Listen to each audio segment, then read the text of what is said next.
So if we just give a bit of background to Bula Batiki, and then our involvement, and just sort of explain the structures around it, because it's just so everybody's clear of what Bula Batiki is and what the other agency is and its involvement.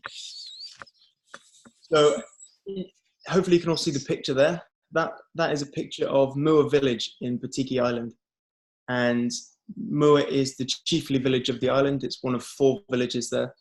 And when my sort of journey to Fiji and my journey to getting here today started in 2012 with a charity called Think Pacific.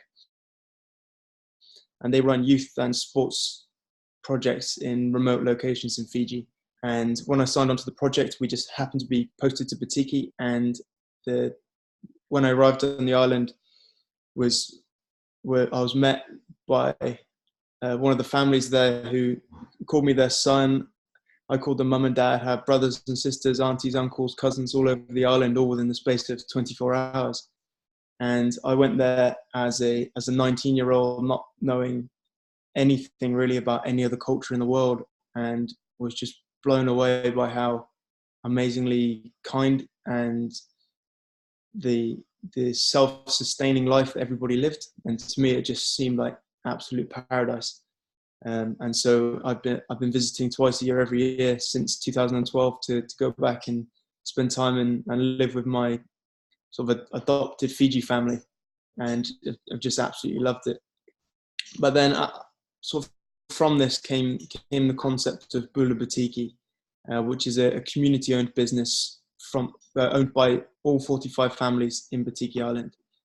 So that's what we'll talk about today. So here's my family, just to give you guys a bit of background. This is my Fijian family, and so there's my brother John on the left, and my 2 parents in the middle, and the small boy in the white hoodies. His name is Inoke Drummond, which a couple of years ago, and got a small namesake on the island, which I was just blown away by when it was said. But all of this sort of telling to get the background of how the project started and why. And Callum tells a story of when the second time he came back. So the first time he was there for a few weeks, and it had been this really idyllic, sort of exhilarating experience, and he hadn't realized quite how hard it was for everyone there to make money.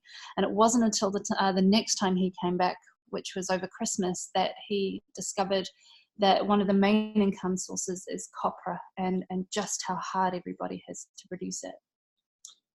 Yeah. So here's some more photos, really, just sort of summing up the journey over the last 3 or 4 years of Bula Batiki starting. So we've got meetings with celebrity chefs in Fiji in the top left. My brother in the middle. In the top right is when we had an hour-long interview about Bula Batiki on national TV here in Fiji, which Callum did entirely in Fijian. Very broken. So in the bottom right is some of the training and the brand development work that we've been doing on the island. So we've got one of our deputy food safety team leaders on the right hand side, our Bula Batiki manager in the green Sulu, and this Bula Batiki secretary on the left. Then there's my Batiki dad in the bottom middle, and my auntie and uncle, and that family in the bottom left is Jodie's family. So every time Jodie goes, she stays there, and she is one of the family. So a little bit about Bula Batiki. So it officially started in 2015, and today is registered as an association here in Fiji. And we have 2 companies. We have the Bula Batiki Association, which is entirely community owned, and that is made up of all 45 families with equal ownership from Batiki. Now, Bula Batiki Limited is the UK company, which then is a buyer of the Bula Batiki Association, and Bula Batiki Limited then puts all the money back into the community. So Jodie and I don't get, we've given our time to trying to make this project work, rather than doing it for any income.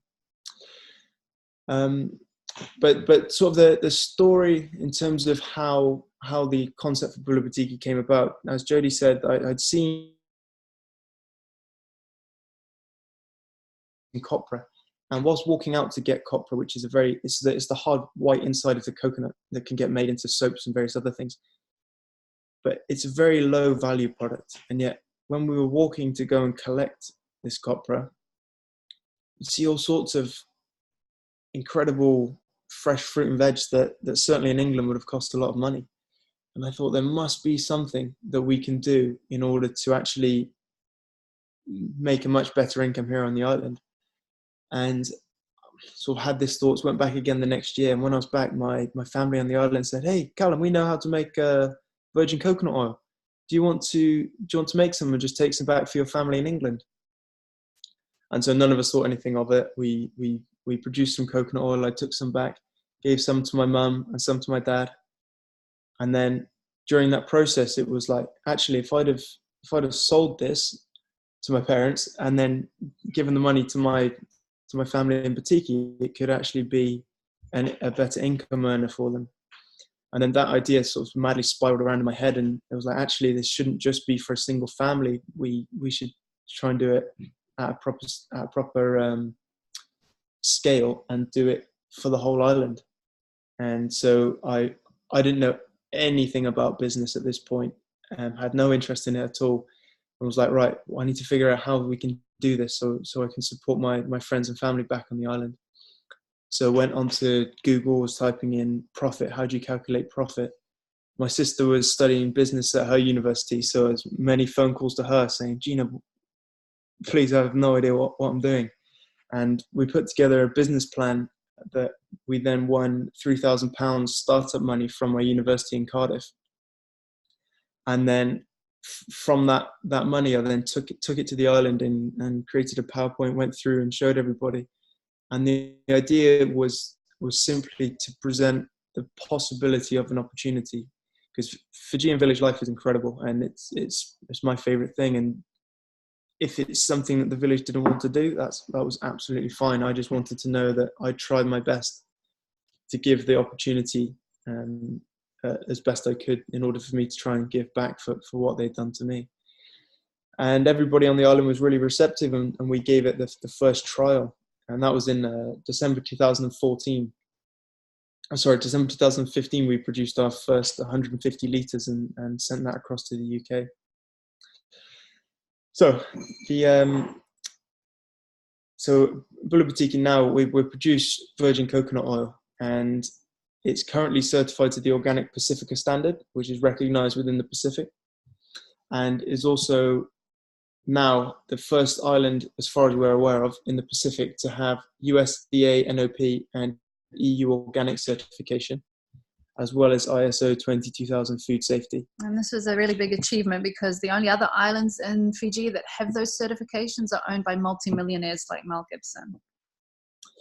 And so for Bula Batiki, the mission is to provide customers with the most delicious coconut oil in the Pacific, and also provide a sustainable income for our island community. And while doing that, we want to become one of Fiji's most recognized brands. So this is what the product looks like. If you can see just to the left and to the right of the Bula Batiki writing, there's a pattern. Now that pattern is the Batiki Vakindivili. It's the pattern that they use when weaving mats to identify that mat as being from Batiki. And when I first showed a photo of the product to people on the island, I really wasn't expecting how sort of the emotional response it would have, because people on the island had never seen the name of the island on a product, or have any product that they could take pride in as being something that they've created. And so the first time they saw that, it was very emotional, but also everybody was a bit confused, because in Fiji, where it's so nice and warm here, the virgin coconut oil is always clear, and it just looks like water. So when I showed them the photos of the jar in England, for them to see, and it was white. They said, "Hey, Kelevi," which Kelevi is my Fijian name. And they said, "Kelevi, have you made this into a cream?" And obviously, it's just because England's so cold. It's a bit like how can oil turn solid? So that was a really nice moment, and it was also, so if you can see the brown tag that goes around the jar, that brown tag says the name of the family that produced the jar and also the village in which they come from. And we're currently at the moment going through the website and including a bit on there where in fact you could then, for example, if you had your jar that was from the Rasalasia family in Yavu village, you can log on to the website and there's a message from the Rasalasia family to everybody that receives their jar, to really connect the growers and the producers to the customers. But for that, as you can see with the jar, when we were looking up sort of other community products, there was a real lack of branding and the ability to get recyclable packaging in Fiji here is a real challenge. And so what we did, we knew that we had to create a coconut oil that would be different. There's a lot of virgin coconut oils here in Fiji. And so we started off, we said, right, we would like to go to the overseas market. Now the overseas market for virgin coconut oil is becoming incredibly saturated. And Batiki was going to be successful. Hopefully you can still hear it's just come up saying our internet connection's unstable. So apologies if it drops out. Yeah, okay, great. So what we wanted, the main point of difference for Bula Batiki is the fact that it is handmade. There a lot of other coconut oils, they put the coconuts into a various number of machines and coconut oil comes out the other end. This is handmade on the island using the natural fermentation process, while the island itself is a completely pristine and remote island. And there's also that the business itself is community owned. Most of the other companies are either owned by a single individual or a family, or especially here in Fiji, are quite often owned by people that aren't from Fiji. So we really wanted this to be a Fijian-made product, owned and run by the people that are producing it. And so in order to support this island business, I know I'm in these photos, but the other people are all Fiji rugby players, and Fiji are, well, in the top left there's a Tongan who's called Billy Vunipola, who actually plays rugby for England. In the middle is a man called Daniel Leah. He's the director of the Pacific Rugby Player Welfare, and they have a network across all of the Pacific Islanders playing around the world, who have all come together to support Bula Batiki and to try and promote everything that's happening within the community. And in the top right is a man called Ben Ryan. Now, Ben Ryan was the Fiji Sevens coach up until 2016 and won Fiji's first Olympic gold medal as coach of the Sevens team. And when people, especially from Batiki, but also Fiji, was in his everybody up it, and off the back of that photo alone, we then received an email from one of the high-end retailers called Jack's, who are based here in Fiji. And Jack's, immediately as they saw the photo of Ben Ryan holding the jar, they emailed and said, "We'd love to stock your product. Please, can you let us know all of the information?" So we've really been working on that and trying to get it out as much as possible. However, many challenges and many challenges, especially for reasons. As you can see just here, so that's Batiki's location. And Fiji, if you just look at it on the world map, looks tiny, and yet Batiki is this tiny island off the tiny island. And so to get there, it on a small fiberglass boat, it takes about 3 hours. But that's on a good day. On a bad day, it could take anywhere between and Jodie will probably tell you about some of her experiences of the transport later. But being so far away, it's a problem that the remote islands have, because for us it takes 18%. And that's the difficulty that we found in maintaining that this product can actually kept and maintained at a price that is affordable, but also, most importantly, benefits the island and is actually what the island want. So in terms of compliance, when we started, we had no food safety. I said earlier I didn't know anything about business. I knew even less about compliance. I tried to call environmental health a couple of times in England and got some basic advice, and just thought, right, let's go for it. I'll figure this out along the way. There was no chemical use on the island, so everybody said they were organic, but there was no certification. But there was slash and burn, so there was burning of various things, like when they would go out, their farming practices involved a lot of burning of all the green things. And because of that lack of compliance meant that we had a limited market. So all of the people I was trying to contact in the UK and the retailers, they were all asking, where's your certification? And when I looked into it, I'd had various phone calls with different organizations of either organic organizations or sort of ethically produced fair trade type organizations. And all of them were really difficult for us to achieve. Being an island community, working with very limited capital. So we thought, right, let's press on. Let's just start. Let's get the word out, and everything will eventually come. We'll sort organics out at a later point.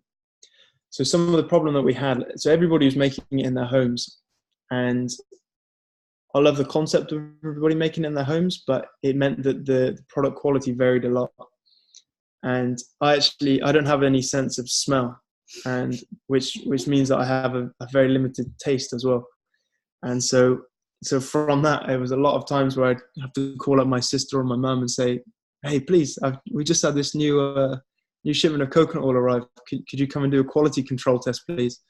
And from that, about 70% of the oil was of the highest quality. The other 30% was unsellable. And that made it really difficult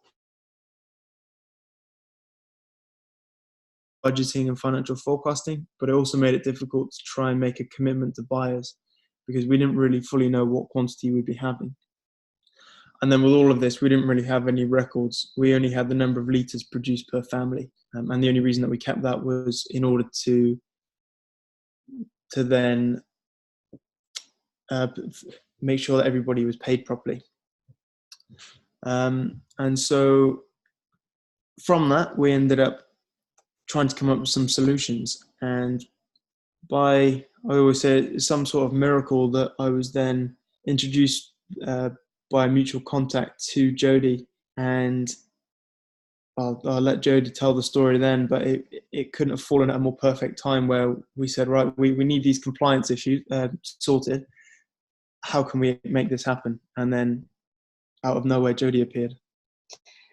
So when I met Callum, I'd heard that he was receiving very large vats of coconut oil. They were being shipped to the UK, that he would sit in his bedroom, he would heat his room up so it would become liquid, and then he would individually spoon every jar full, and he was doing something like 3,000 or something. It was a huge number. And I heard the story, and I was like, firstly, I felt incredibly sorry for him. And then secondly, I was like, there is absolutely no way he'll be able to get anything to market. So before I tell a little bit more of the story about what we did and how we became involved, just a little bit on my background. So I used to run a Fijian farm pack house exporting business. So it was a organic certified ginger and turmeric facility, which I was brought in to turn around 7 years ago. I worked in that business and had to go out to outgrowers and smallholder farmers to increase the supply. Our demand outstripped our supply pretty quickly. So it was when I started working with farmers I realized quite how difficult it is for smallholders here and the challenges they face.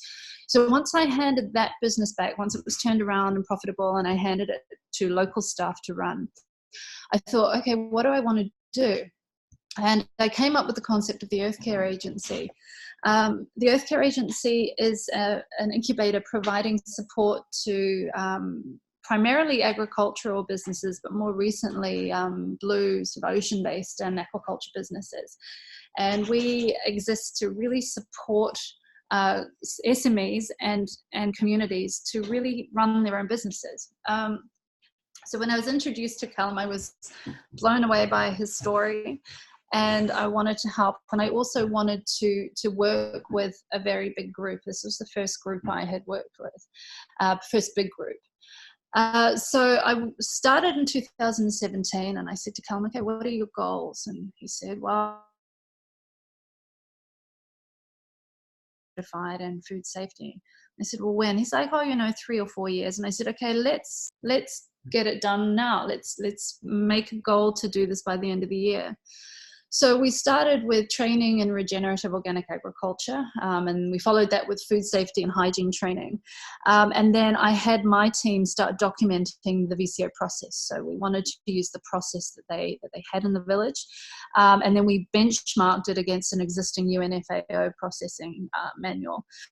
We then created a food control system plan. And then we created an internal control system, which is the system by which an entire group is able to be third-party certified by an overseas auditor. And we brought the group up to audit readiness, and we also help with some very sort of simple business support. So inventory for production and dispatch, invoicing systems so they could track sales. And then we also help them set up an illegal structure and do applications for funding. This is me with the team. So sterilizing done a very old-fashioned way. We use old pots with boiling water. Everything we do is on island with what's available. And that was a very, very important part of the story. And you can see the facility on the top right. Now we have progressed a little bit beyond this now. We have ISO 22000 certification, which is a internationally recognized certification. So we're a little more organized than what you see on the right, but we are still in that same processing facility. It's the community hall. And then below you can see some of the training that we were giving in record keeping. So what were the key attributes that I saw that were really needed by community, by Bula Batiki, but also almost every community and SME business in Fiji? Regulatory certifications are key. You won't get into any overseas supermarket without a HACCP certification minimal, and most supermarkets, retailers require higher than that. So that's why for us we went for ISO 22000 as a stepping stone to eventually BRC certification. Direct access to markets is also a really key thing. So many communities are really at the mercy of middlemen, and the middlemen do very little apart from provide introductions to, or not introductions, but they're the connection to the buyer, and occasionally they provide transport. And these middlemen they make a lot more money than the communities, and so that's something we really wanted to shift and show that it wasn't difficult to buy. Value, if any. So value addition, really key. Obviously we started here with coconut oil. We did coconut oil because that's what was there. Products and products that have higher value and that are more niche. And then of course value creation through organic agriculture. So 2 reasons for that. You want to stand out in a crowd. So being organic certified really helps with that. And also the work that we're doing in the environment is probably, after incomes to communities, that is the most important thing. We bear the brunt of climate crisis every single day. We see it. You don't see it in the cities. We see it where we are. We see the fish disappearing. We see the coral dying. We see increased weather events. extreme weather events. So for us, it really is about practicing what we're preaching. So what are the next steps now that Bula Batiki has achieved these certifications and has the pathway to a more formal market? So we're going to consolidate the business administration. So there's a lot of work we need to do there with capacity building. So really empowering the executive committee who run the association to be able to run it without us. And we see this as probably an 18 months to 3 year period of capacity building. We need to grow sales and also expand product lines. And really exciting step for us is that we are building a dedicated processing facility starting July, and it's going to be a 2-month process. And we've received funding for that. So what did all of this cost? You can see in green, everything in green was in kind from the goodness of our hearts, out of love. So for US dollars, just halve it. And then in blue, this is cash contributions. So it's cost about 220,000 US dollars to get Bula Batiki to the early acceleration phase that it is now. And then what do we need going forward? Well, we've actually managed to raise most of this money here. So the money for business administration, sales and marketing support, and the construction of the facility, we have raised all of that, and we're seeking more funding to expand product lines. I'll hand back to Callum to talk about the social and environmental impacts. Yes, so I think going back to 2012, when I was first on the island, there were so many families that I got to really know and love. And over the years of going back, it felt like every time I went back to the island, there'd been a different family that had moved to the mainland. And there are only 45 families on the island. It's really small. And I thought, and then part of the driving force behind Bula Batiki was actually, how can we create an opportunity as an island for families that means that they don't have to move to the city in search of work. Like if you ask anybody in Fiji that's been to a village or lived in a village, that's the place they want to be. But because of various modern pressures or things they have to do, things they have to be able to afford, a lot of them have left to go to the from all rural communities in Fiji are leaving to move towards a city. And so what we wanted to do is to take the jobs, take the income to the island, and do things that work with the environment in order to actually make a fully thriving community again. And with doing that as well, it wasn't just that people were to move back to the islands, but also the people that were working with essentially with equal opportunity. Copra was a very male-driven income, really.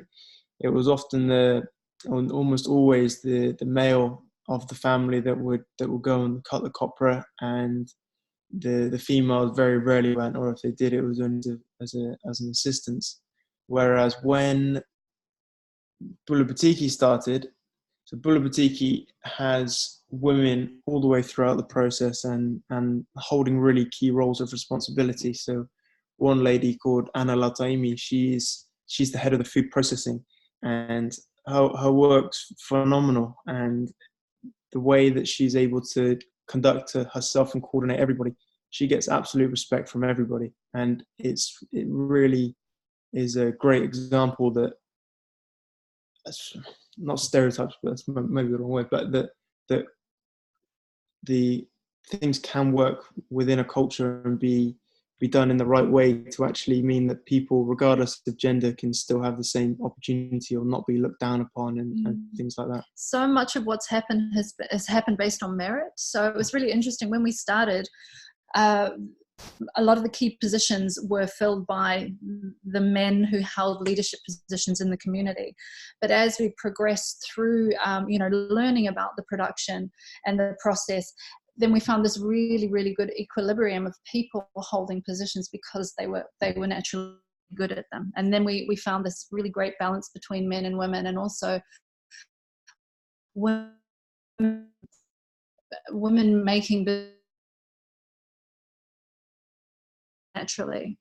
And one other thing that we, when I say we, I mean kind of including Jodie and I as part of the island, that we'd love to see in the future is that Bula Batiki actually is an inspiration for the children at school.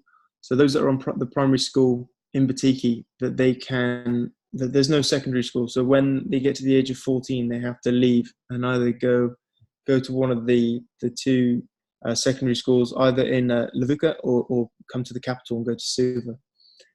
Is for them to actually want, from the age of primary school, their life to be in Batiki and see themselves working for Bula Batiki, taking their business forward so that they're able to go on to school and, for example, become the Bula Batiki accountant or work with Bula Batiki to develop their marketing or sales or export or organic agriculture product design, so that they always have that clear vision in their head that actually there is a place for them on the island. They don't have to leave to go in search of income and then send that income back to their family on the island. And also for young people to want to go into agriculture. I mean, if we're able to achieve that through this project, that would be huge. Agriculture is seen as this profession that you kind of do because nothing else worked out. And, you know, that we're really keen to change that with Bula Batiki. And so environmentally, Batiki has always been an organic island. However, things are changing so fast in Fiji, and that's becoming less and less between different villages, that inevitably, or quite possibly, chemicals could have ended up in Batiki in the future. So one of the benefits of this project is that having the organic certification and the knowledge and understanding from people on the island is actually maintaining the soil on the island through the increased use of organic fertilizers that was taught throughout the process. And then not having any chemicals is also protecting the reef. And as you can see from the photo on the very first slide, the reef in Batiki is quite spectacular, going the whole way around the island. So from the organic certification, there's also the ban on agriculture burning, which has been brilliant. And there's also, through the reforestation program, lots more trees and mangroves have been planted as well. And this is one of my grandmas from Batiki, a lady called Seyavu, and she's lovely. We just thought that would be probably the most fitting photo to end, of collecting the coconuts right out in the forest. So thank you very much, everybody, for listening. If anybody has any questions, please feel free to ask. And thank you very much again. And this is us. Hi. Thank you so much, Jodie and Callum. That's so interesting.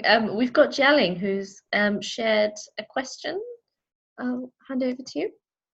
Yep, that's right. I was just typing it out before I forget. Thank you so much, Joe and Callum. That was really interesting, and it's a very innovative approach. I've worked in a impact investing environment before, and I think what you're doing is really cool. With a startup fund of 200,000, you've gotten quite far already with a lot of marketing and products in the market. And one of my questions that I had was certification. You know, you mentioned that not many brands have both certifications, and as far as I'm aware, certification is quite expensive, and difficult, especially for smaller setups, which is why only the big companies go for it, right? So I was just wondering if you could share more about the process of certification for you, and you know, your why did you decide to go for it, and you know, how did you finance that? So I start. Do you want to finish? So if I start with the experiences of before the certification, and then Jodie will finish about the reasons behind it as well. So when we first started Bula Batiki and we were approaching different retail stores and customers in the UK, people often asked, "Oh, so your product's organic?" And that's something that we couldn't legally say from a store and retail perspective. It's something that the store wouldn't even look at the product until it had those certifications. So if we were trying to get to a big retailer or even a small retailer for probably first 9 months there was only one. It's the natural grocery store in Cheltenham. And I'd actually, as soon as we'd had the idea for virgin coconut oil, I'd gone straight to their shop, and just by chance happened to get speaking to the buyer. So kind of we had that connection, which is the reason that they allowed it to be sold in their store. But other people, when you call, you'd email, you'd meet them, and the moment they found out about the certification, we were just met for a complete dead end. And also, without the certification, well, I guess we could have done the training. But yeah, so that was largely the problem that we had, and especially with the desire and intention that we have to expand out to other countries as well. Mm-hmm. It was becoming an important issue in order to demonstrate that the product was genuinely organic and genuinely food safe. So we started with a stepping stone approach. So IFOAM have a peer-reviewed participatory guarantee system, and that's overlaid on a local standard called the Pacific Organic Standard. So we started with that. We set up the group, we did all of the paperwork, and we had them peer review each other. So we did that in year one, and also in year one we did a local HACCP certification, which was endorsed by the Ministry of Health, I think. Ministry of Health. Yeah. But again, that was not, it was very, very basic, and the Ministry of Health were very new to it as well when the audit. Very, very basic. And so when we started, it was really like, okay, what is the most simple structure? Because there was a lot of learning to do, particularly around record keeping. That was probably the most challenging part. So we had a year of that, and that allowed us the time for the learning, and also the time to actually get the paperwork really right when it came to stepping up to doing a full ICS and doing the ISO 22000. So what happened was it was really easy transition into from a participatory guarantee system to NOP and EU. That was simple. What was difficult was transitioning from the HACCP to the ISO 22000. We were really bold, and we thought, no, we want to go for British Retail Consortium. We had no idea it had 700 conformance points. Wow. When the auditor arrived on the island, he was this really sweet, lovely man from Sri Lanka. He said, okay, go and show me the hall. So I walked around with him. We walked out. It took us like 2 minutes to walk around the facility. We walked out. He put his arm around me. I'm really sorry, but we have to come up with another way. So we went, we made this last minute call to switch to ISO 22000. And then it took us 3 months, I think, to actually become compliant. We had about 25 non-conformance points, but we managed to fix them, and we fixed them all with local solutions. So yeah, and when we got that was kind of like, I think for me that was like my biggest yes we've made at the moment. And then the funding for that came through the Australian government, so through their Pacific Horticultural Agricultural Market Access Program. So they funded it to the tune of 23,000 Fijian dollars. And then moving forward, the business is able to pay for its own certification every year. Very cool. Well, congratulations on all the great work done. I just have one more question. You mentioned that you're planning to scale this up to other countries in the Pacific. Did I catch that right? So Bula Batiki itself won't be scaled up to other countries, and that very much will remain a community project from Batiki. There's a potential if they want to be able to bring in should that ever be possible. But the bit that we're really interested in scaling up is actually the business modeling behind it. So through all of the trial and error, mistakes and learning points that we've had over the last 4 or 5 years of sort of from the setup point of Bula Batiki, is to actually create almost like an A to Z business manual for Pacific Islands, to start with specifically Fijian remote communities, how they can start their own business. And that doesn't mean that every single village or every single island same agricultural product or the same level of branding. It could be that 3, 4, 5, 10 islands come together and producing a product with a clear access to market. But the way that we want to scale it is through implementing these and incubating these community-owned businesses, starting with Fiji, and then moving across the Pacific as well. Yeah, for example, our next project is with a fair trade certified ginger growing group, and we have a path to market for them.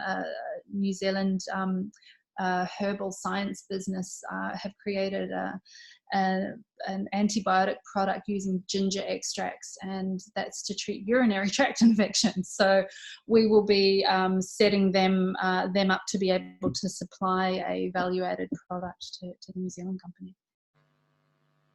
Very cool. I'll be on the lookout for that. Thank you. Thank you. And I see that I'm sorry, I don't know your name. Eco-Turn Resilience has raised. Yes, hi. This is, sorry, I put the name of the organization. My name is Tarek. I part of this initiative in the Philippines. I was very interested by your presentation. Thank you for sharing all of those lessons. We have already a VCO initiative on the ground on the island of Mindoro, which obviously has a very extensive palm tree plantations, coconut trees, sorry.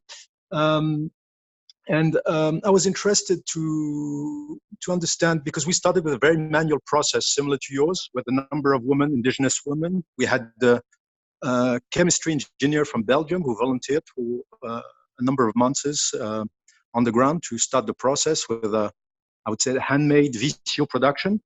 Now we are really looking at expanding to some machinery and a really, I would say, small-scale factory of VCO production.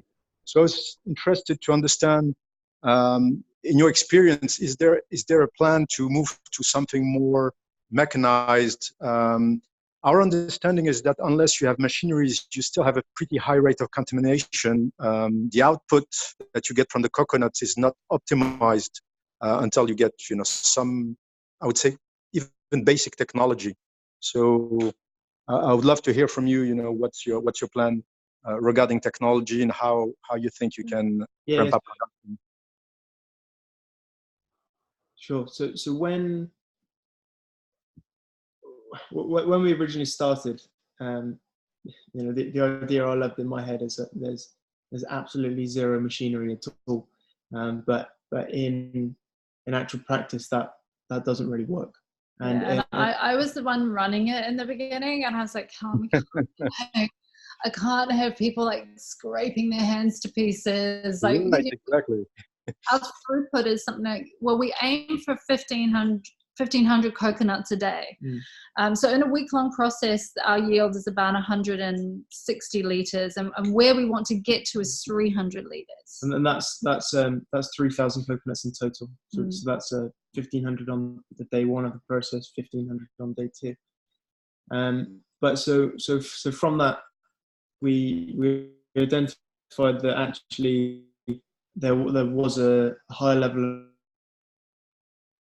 from the when people were scraping it by hand, and also pressing it by hand, and trying to look at getting a press was incredibly expensive. And so the machinery that we were then very kindly given through a grant was from the Ministry of Agriculture, where they gave a coconut press, and the other was from Oxfam through the PCDF that gave coconut scrapers. And so that scraper is still handmade, in that people still, we still crack the coconut manually, we still get the coconut, we scrape it inside with the scraper blade going in the middle, and then the press is we still twist it by hand and squeeze it down. So in terms of the contamination and our food safety process, that the oil that comes out is incredibly high quality. Once we started centralizing the processing, so when Callum started, everyone was making their own at home. No one was using a manual, everyone was doing their own thing. But when we centralized it, and when we started measuring things, so for example, measuring the temperature of the water and making sure that was right when we mixed, so that we would get the fermentation would get the right start we actually had a lot less loss. And as Callum was saying, that the quality is now very high. So yeah, we don't really have the loss anymore. I think if we did have the machinery, it would probably, or could potentially be, that we actually did have a high yield, but then we have to balance that against the cost of the machine, and actually for example, if we had the machine, it might mean that there'd be less opportunity for people to work on the island, and it might mean that actually the value that the people on the island had in their job and in their role started to go down.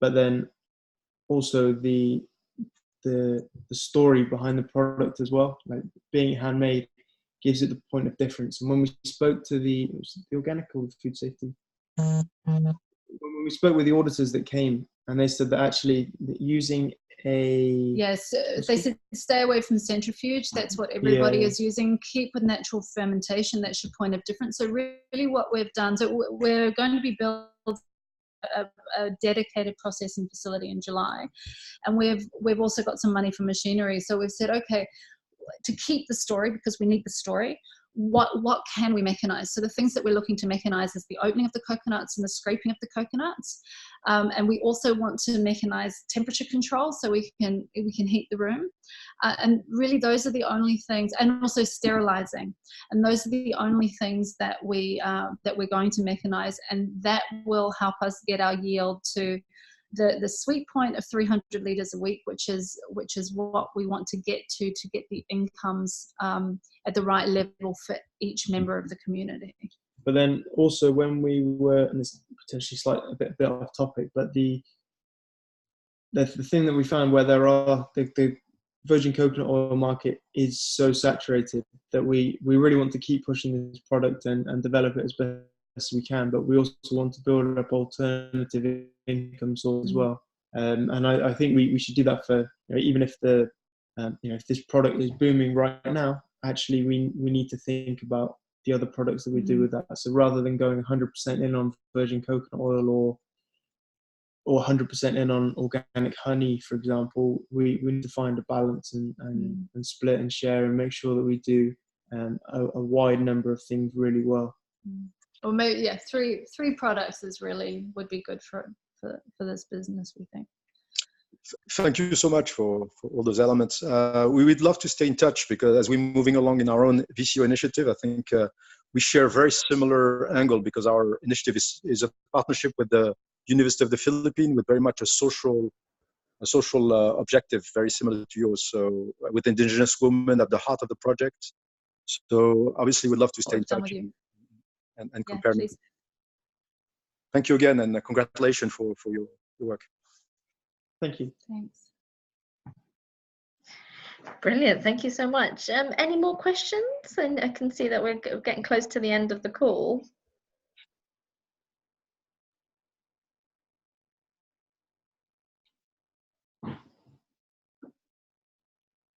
Oh, okay.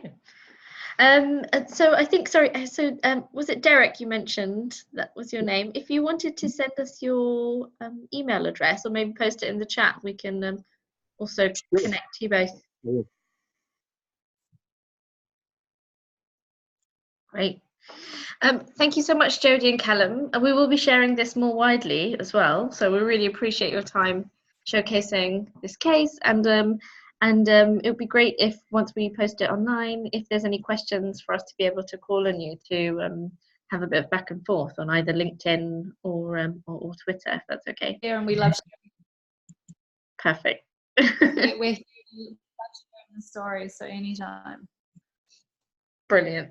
Thank you so much, everyone, and thanks everyone for joining. Thanks, Thank you. everyone. Thanks. Take care. Bye.